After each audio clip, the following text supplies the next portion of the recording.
All right, let's go for a walk, shall we? In Mark chapter 3, verses 13 through 19, it says that Jesus went up the mountain and called to him those whom he desired.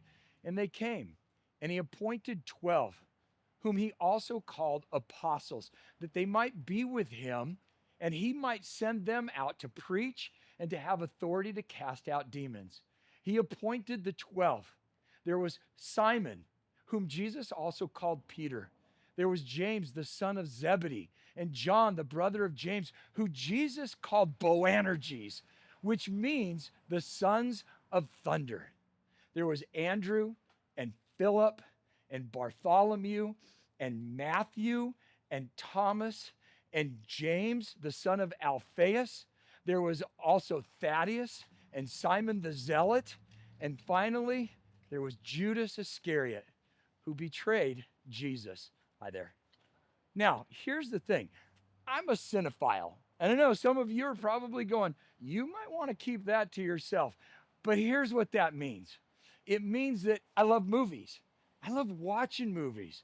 I love watching all kinds of movies. But I'm a little bit particular about the movies that I watch according to what's in those movies, because some things I don't want going up here in my head. So I actually will go to a website called Plugged In. And I'd encourage you to look that up because it's so helpful, especially for you parents. But in Plugged In, not only do you get a review of the movie, but you also find out the languages in it. In fact, it gives you specific numbers of what language words are used in a movie. It tells you what the sexual content is, and it gives you an idea if there are bad things in the movie. It tells you that so you can know whether you want to actually watch that movie or not. Now, here's what I don't like in reviews and in things like that. I don't like spoiler alerts. I don't know. I don't want to know what's coming down the line. Now, as we look at Mark chapter 3, verses 13 through 19, Mark actually throws a spoiler alert in there. He talks about how Judas Iscariot is one of the people that Jesus desired to have with him.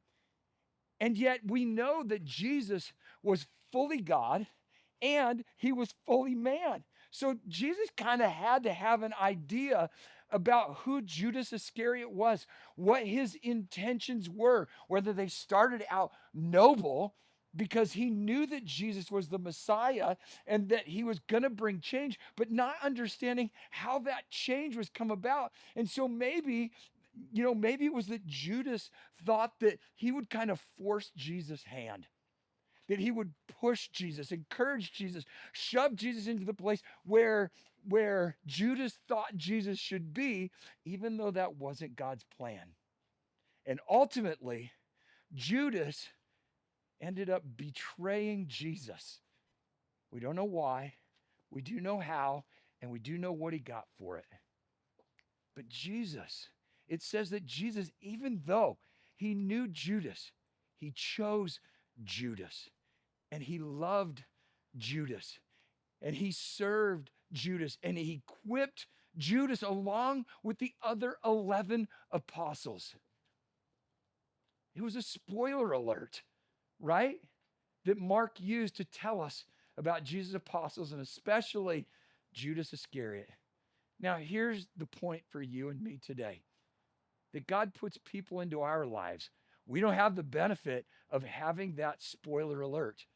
We just move forward with the people that God puts in our lives. So here's my hope for you today as we talk about this, as we talk about the people that move in and out of our lives, that you will love them. Who knows, down the line, they may hurt you. They might betray you, but you don't know that now. So keep loving them. Keep encouraging them. Keep showing them Jesus in everything you do. And who knows the difference that you might make in this world. I hope that today you will find someone to encourage and love in the name of Jesus. Have a great day.